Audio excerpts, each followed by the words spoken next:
Bismillahirrahmanirrahim. Alhamdulillahilladzi hadana li ta'miril qalbi wa ihya'ihi bidawami dzikrihi wa suhbati ahbabihi. Ashhadu an la ilaha illallah wahdahu la syarika lahu fi ardihi wa sama'ihi.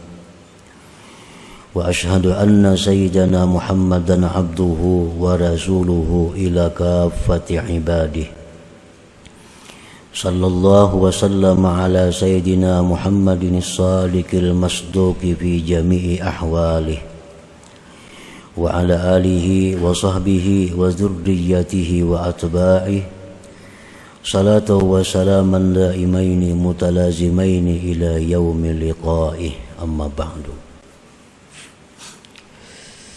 Yang kita hormati dan kita cintai para habaib dan para alim ulama, para muhibbin, hadirin hadirat rahimakumullah. Pertama-tama kita memanjatkan puji dan syukur kehadirat Allah Subhanahu wa ta'ala yang telah melimpahkan anugerah, taufik, hidayah serta inayah kepada kita sehingga kita dapat berkumpul bersama-sama di majlis zikir, majlis ta'lim yang penuh berkah dan rahmat ini. Salawat dan salam kita haturkan kepada junjungan kita Nabi besar Muhammad sallallahu alaihi wasallam dan kepada seluruh keluarga, para sahabat, zurriyat dan pengikut beliau sampai hari akhir. Al-hikmatu tsaminah wal arba'un minal hikamil ataiyah. Qala al-imam Ahmad ibnu Athaillah as-Sakandari rahimahullah. Hikmah yang ke-48 dari Al-Hikam Al-Ataiyah. Berkata Imam Ahmad ibnu Athaillah as-Sakandari rahimahullah, min alamati mautil qalbi adamul huzni ala ma fataka minal muwafiqat wa tarkun nadami ala ma fa'alta min wujudiz zallat. Artinya, setengah dari tanda-tanda matinya hati seseorang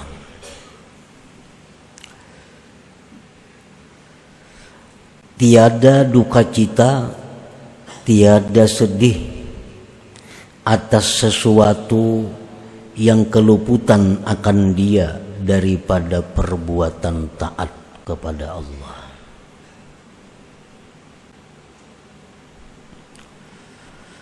Dan tiada menyesal atas yang engkau perbuat daripada adanya kesalahan, ketergelinciran.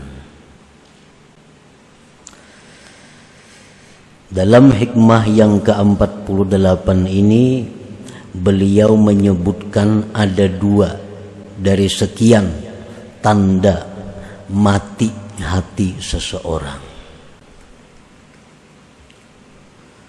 Yang pertama tadi disebut sidin, tidak sedih, kada menyesal, kada berduka atas keluputan berbuat taat kepada Allah.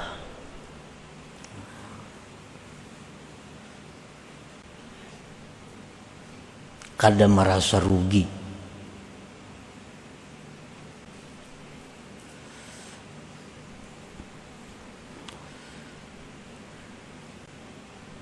Baik taat itu berupa yang fardu atau taat itu berupa yang sunat. Misalnya kita guring. Nah, lalu bangun guring jam 6 subuh. Otomatis subuh tadi taliung. Pertama keluar pada waktunya, nang kedua sembahyang berjamaahnya kada umpat, di situ inya kadada merasa rugi. Kadada merasa rugi. Biasa-biasa. Nah, ini salah satu alamat orang ini mati hatinya. Salah satu tandanya. Kalau orang itu hatinya hidup, inya menyesal.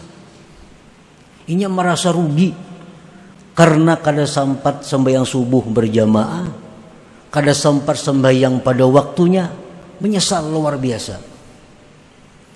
Nah, ini alamat hati orang itu hidup.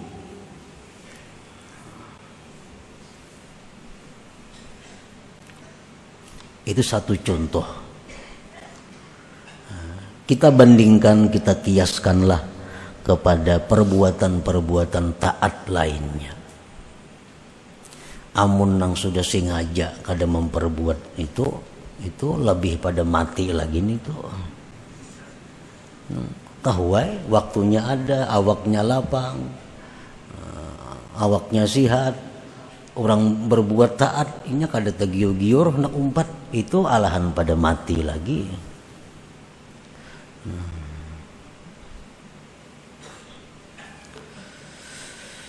Setengah daripada tanda kematian hati seseorang, tiada sedih atas yang keluputan akan engkau daripada perbuatan taat.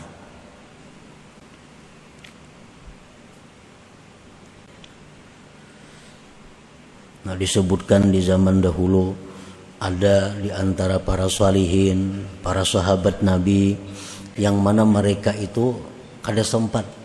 Nah, begitu sampai ke masjid, orang sudah tuntung sembahyang berjamaah.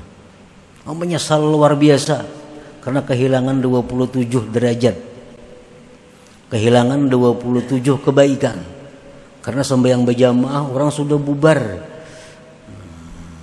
Mereka merasa rugi. Lalu mereka bayar dengan 27 kali sembahyang. Nah, ini orang yang hidup hatinya. Padahal andai kata kada dibayar pun merasa rugi, itu sudah cukup tanda hidupnya hati seseorang.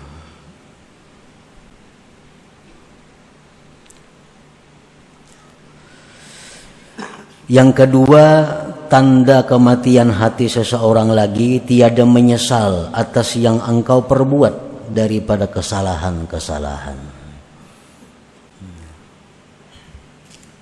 Kada ada menyesal, padahal tadi berbuat dosa, berbuat nang kada bagus, kada ada menyesal, biasa-biasa. Nah, itu tanda matinya hati juga. Para muhibbin rahimakumullah, mautul qalbi alamatus syaqawah wa su'il khatimah. Matinya hati itu tanda celaka dan tanda orang ini su'ul khatimah.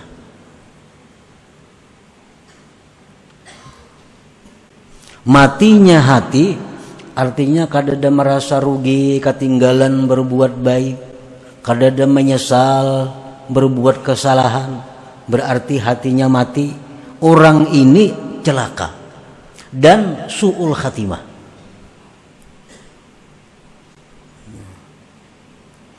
Amun orang itu hatinya mati, walaupun dipadahkan celaka dan su'ul khatimah, kada ada masalahnya, hatinya mati.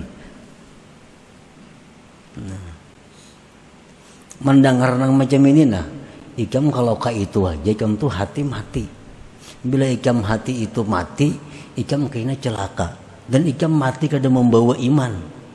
Biasa aja, orang mati. Orang mati.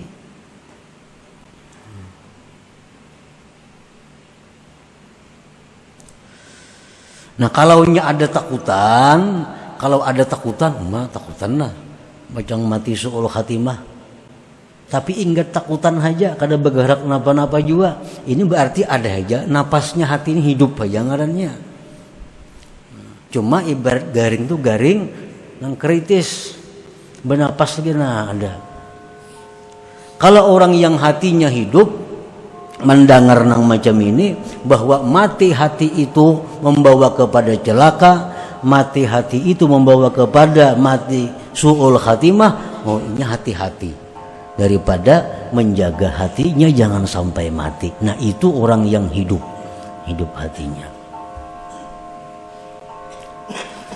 Para muhibbin rahimakumullah. Wasababu mautihi thalathatu asya, sebab kenapa hati itu mati 3 perkara. Sebab kenapa kada merasa rugi lagi ketinggalan berbuat taat, kada merasa menyesal lagi berbuat dosa. Mati hatinya, kenapa sebabnya? Karena 3 perkara. 1, hubbud dunia, itu pertama sebabnya. Hubbud dunia, mencintai dunia. Apa yang dimaksud dengan mencintai dunia itu? Sehingga bisa mengakibatkan hatinya mati. Mencintai dunia itu artinya adalah hubbu ma yatadarraru bihi ba'da mautih. Dia mencintai sesuatu yang membahayakan dia sesudah dia mati. Ini artinya hubbud dunia. Mencintai sesuatu yang mencelakakan dia di akhirat. Itu ngarannya hubbud dunia. Menyayangi sesuatu yang mencelakakan dia sesudah dia mati. Ini hubbud dunia. Contohnya mencintai kemaksiatan. Mencintai kemaksiatan. Itu hubbud dunia. Kenapa? Karena kemaksiat itu mencelakakan dia di akhirat. Maksiat itu membuat dia binasa, sengsara di akhirat. Itu yang dia cintai di dalam dunia. Nah, mencintai sesuatu yang memudaratkan dia di akhirat. Nah, ini sangat luas pemahamannya. Sangat banyak contoh-contohnya. Kita ambil contoh misalnya nang parak lawan kita, pakaian kita, perhiasan kita. Ini perhiasanku ini, pakaianku ini paling harap sakampungan nggak ada nangka ini. Dipakainya pakaian itu, perhiasan itu dengan perasaan agak. Orang kan ada nyamainya. Sekampungan nggak ada nanggawan nukaran itu. Dipakainya dengan perasaan agak. Disayanginya benar ini baju ini. Disayanginya benar perhiasan ini. Kenapa? Karena sagan baagak ini nah. Menang lain banyak aja orang sama diisi. Amun ini kadada hanya aku nang diisi. No. Pusut memusuti lawan barang itu tadi nah. Ini artinya mencintai yang membahayakan dia di akhirat. Nah, ini hubbud dunia ngarannya. Mencintai duit itu belum tentu hubbud dunia. Mencintai pangkat kedudukan belum tentu hubbud dunia. Tapi kalau mencintai sesuatu yang memudaratkan sesudah mati, itu jelas hubbud dunia. Dia mencintai jabatan, mati-matian mendapatkan jabatan, mempertahankan jabatan itu. Kenapa sebabnya? Dengan jabatan ini aku bisa semaunya.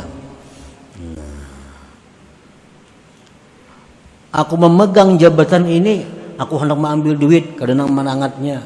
Aku hendak ini, kada wani menentangnya. Apapun aku kehendaki jadi.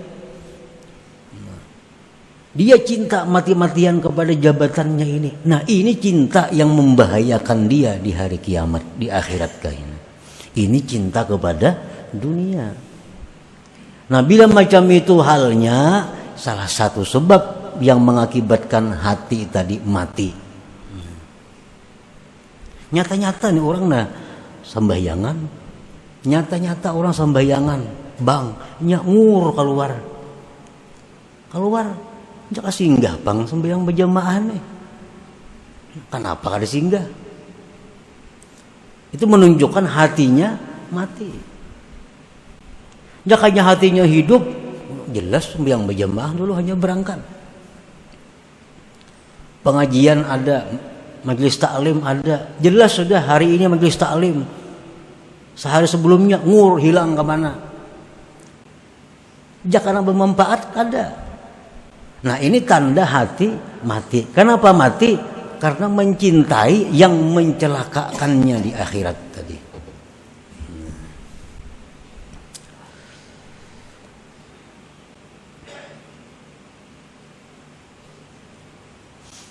Mendengar rangka ini sudah ada apa-apa ya mati ngarannya. Tapan diri orang mati. Jakanya hatinya ada sedikit hidup, ada perubahan, ada gerakan.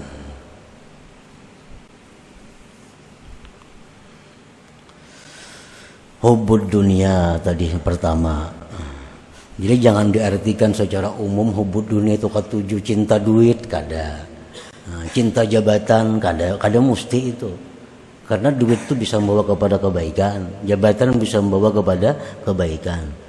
Nang kada boleh itu, yang membahayakan itu mencintai sesuatu yang membawa siksa di akhirat. Itu.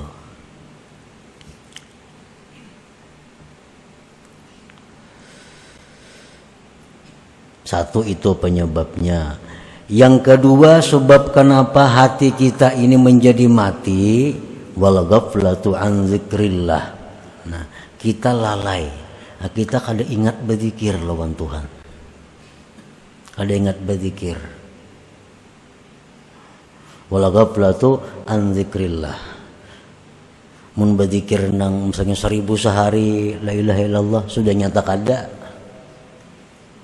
Ini zikir-zikir nang disuruh Tuhan dalam menghadapi keadaan-keadaan, kada tazikir juga.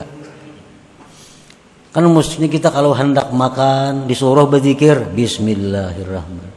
Makan kada bismillah juga. Nah, makan datang makanan. Tuntung makan disuruh Tuhan berzikir alhamdulillah. Imbah makan kada ada alhamdulillahnya juga. Kada ada juga. Dapat nikmat, dapat duit, kada ada juga alhamdulillah kada ada. Mendengar orang menyebut ngaran Nabi kita, kalau pang Allahumma sholli kada ada juga salawatnya. Lalai daripada zikrillah. Masuk ke dalam jamban, masuk keluar masuk, kada apa-apa juga. Padahal itu ada disuruh zikir-zikirnya. Nah, lalai daripada itu. Ini menyebabkan juga hati kita akhirnya mati. Nah, membiasakan makan bismillahirrahmanirrahim, tuntung makan alhamdulillah, melihat nampina ani subhanallah, melihat sedih pikiran masya Allah, itu adalah menghidupkan hati, menghidupkan hati.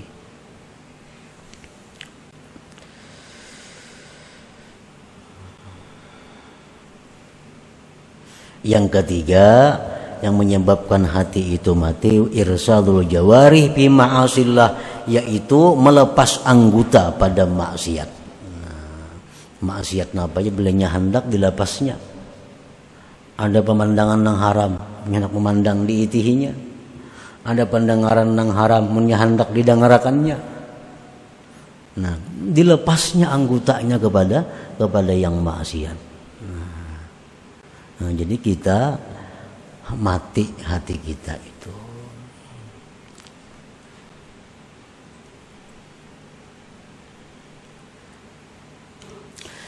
Fa idza zaharat amaratu mauti qalbik ayyuhal murid fa 'alaika bi ihya'ihi bi salasati asya. Apabila sudah nampak tanda-tanda kematian hati engkau wahai murid, maka mestilah engkau menghidupkannya dengan 3 perkara. Kalau kita mendengar yang tadi dirasa-rasa mati kada hati. atau kritis kah parak mati?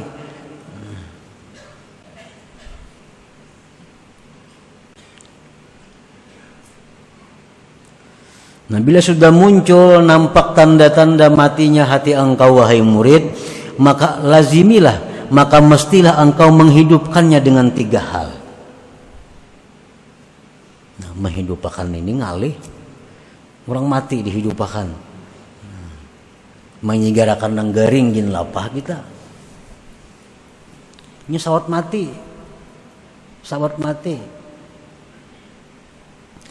Nah, menghidupkannya itu pertama az-zuhdu fid dunya. Zuhud pada dunia. Zuhud pada dunia ini bukan artinya nang jadi bupati, ampih jadi bupati, kada. Nang sugih beri akan seluruh harta, kada. Zuhud pada dunia ini artinya apa? Tinggalkan sesuatu yang mencelakakan di akhirat. Napa-napa tadi? Hal-hal yang maulah kita celaka di akhirat, jangan lagi diurus nih tuh. Oh, pakaian ini nih, ini rancak maulah aku jadi sengsara. Pakaiannya maulah aku bikin aku sombong. Pakaiannya maulah aku agaknya. Nah, dijual, mengkulir memberi akan, jadi akan duit. Larang harganya, 4 juta, 5 juta harganya, atau puluhan juta harganya. Jual. Cari pakaian-pakaian nang kada membuat sombong. Cari perhiasan nang kada membuat sombong. Cari apa nang kada membuat sombong. Jabatan. Amun aku di jabatan ini kada kawa, kada maksiat nah. Soalnya aku ini ngalih. Ini duduk di jabatan nang kada kawa kada maksiat. Amun hendak hidup hati, tinggalkan jabatan itu, mau kada mau. Kalau jabatan itu kada kawa kada maksiat. Ini ada orang pejabat tuh nang jabatan pasti maksiat, kada kawa kada maksiat. Udah kada maksiat diampi orang mau kada ampi.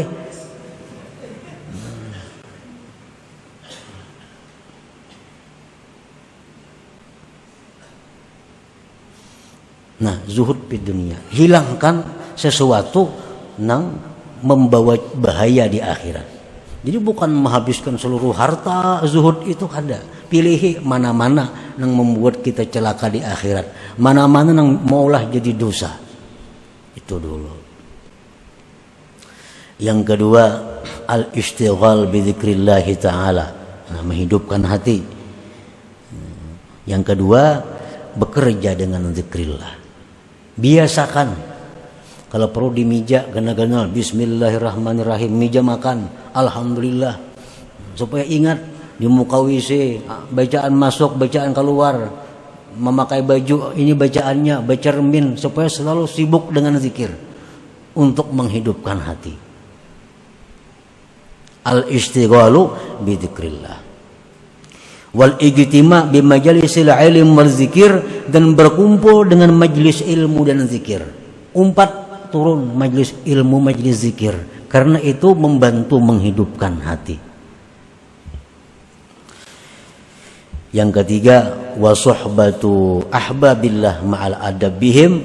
Yang ketiga, menghidupkan hati itu adalah bakawan lawan orang-orang yang dikasihi Allah, bakawan dengan kekasih-kekasih Allah, serta beradab dengan mereka. Nah, 3 hal itu. Bila kita kawa melaksanakan 3 ini, maka hati yang sudah mati tadi akan menjadi hidup kembali. Jauhkan, tinggalkan, hilangkan barang-barang, benda-benda apapun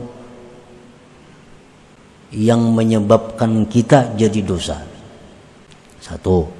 Yang kedua, perbanyak zikir, terutama dalam hal keadaan-keadaan yang kita dituntut untuk berzikir. Yang ketiga, bersahabat, berkumpul dengan orang-orang yang dikasihi Allah, serta beradab dengan mereka. 3 hal itu.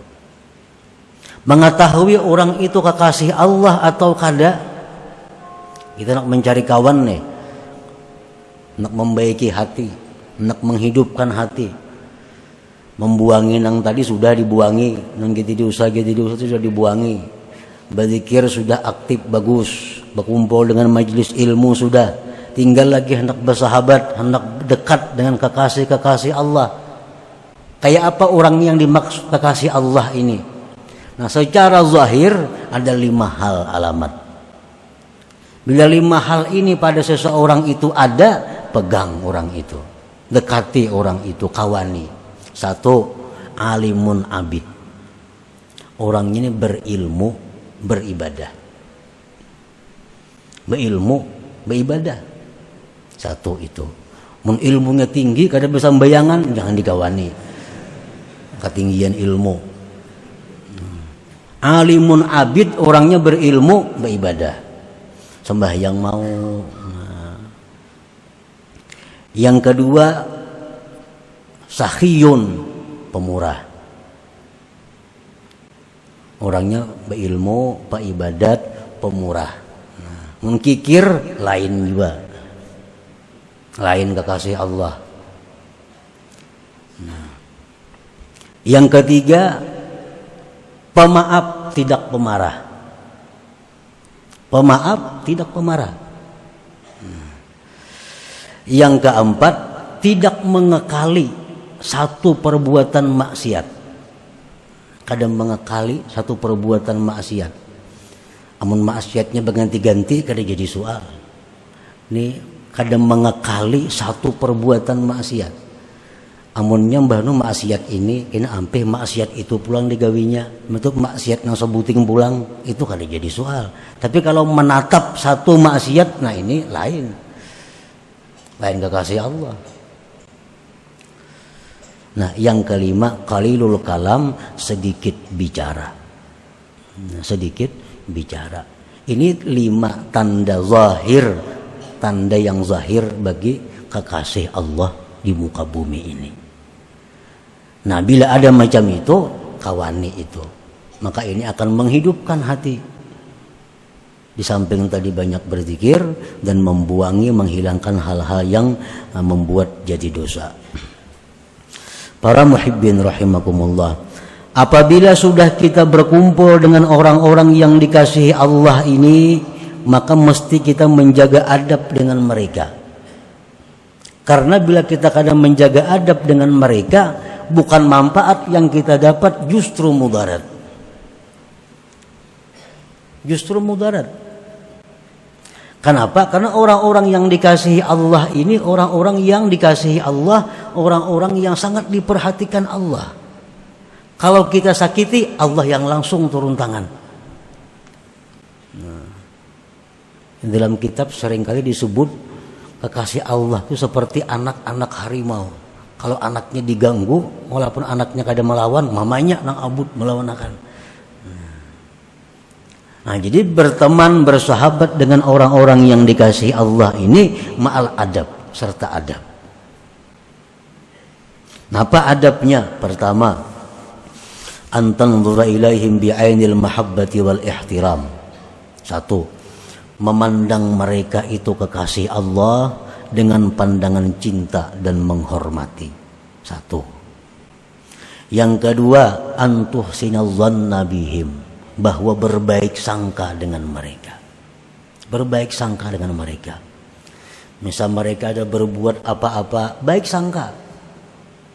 Kenapa si jin nangka itu? Nak ada mau berbaik sangka. Barangkali si jin ada ilmunya, barangkali si jin ada hukumnya yang kita kada tahu. Mudah.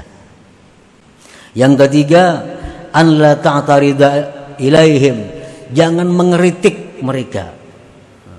Kenapa nangka itu? Kada kawa, nah itu kada kawa bakawan sudah. Jangan mengeritik mereka. An la ta'tarida ilaihim, jangan mengeritik kepada mereka. Yang keempat, an takhdumahum, bahwa engkau berkhadam kepada mereka. Berkhadam ini artinya apa? Berkhidmat. Berkhidmat itu membantu mereka. Sekurang-kurang membantu apa? Kadang membebani mereka. Itu sudah berkhidmat. Sekurang-kurang berkhidmat itu kadang membebani mereka. Cukup. Ibaratnya kada kau membantu tenaga, kada kawa, membantu duit kada kawa, membantu pikiran kada kawa. Jangan memuyaki barang. Jangan memuyaki. Jangan mariputakan. Yang kelima, antuhibba man ahabbahum wa man ahabbu. Mencintai orang-orang yang cinta kepada mereka dan mencintai orang-orang yang mereka cintai. Mencintai orang-orang yang cinta kepada mereka kekasih Allah dan mencintai orang-orang yang mereka cintai. Amun gak kasih sidin dimusuhi, kada kawan itu. Atau orang yang sayang lawan sidin dimusuhi juga, kada kawa juga. Mesti cinta kepada orang yang cinta kepada kekasih Allah dan mencintai orang-orang yang dikasihi mereka. Yang keenam, antad'u lahum, bahwa engkau doakan bagi mereka itu. Doakan agar mereka dipelihara Allah, dilindungi Allah, dipanjangkan umurnya, dimudahkan segala urusannya. Doa kita kepada kekasih-kekasih Allah tadi. Nah, bila 6 perkara itu kita berteman, kita bersahabat dengan kekasih Allah, maka segala apa yang Allah berikan kepada mereka, kita dapat bagian yang sama. Walaupun kita guring. Malam kita guring, nah, sidin beribadah. Apa yang sidin dapat, kita dapat. Asal bujur-bujur bergabung dengan mereka-mereka itu dan menjaga adab dengan mereka. Ini ia nang almar'u ma'aman ahab, seseorang itu nanti di akhirat beserta orang yang dia cintai. Nah, itu maksudnya. Walaupun dalam dunia amalnya kada sama, tapi karena inya cinta bisa tergabung kayaknya di sana. Nah.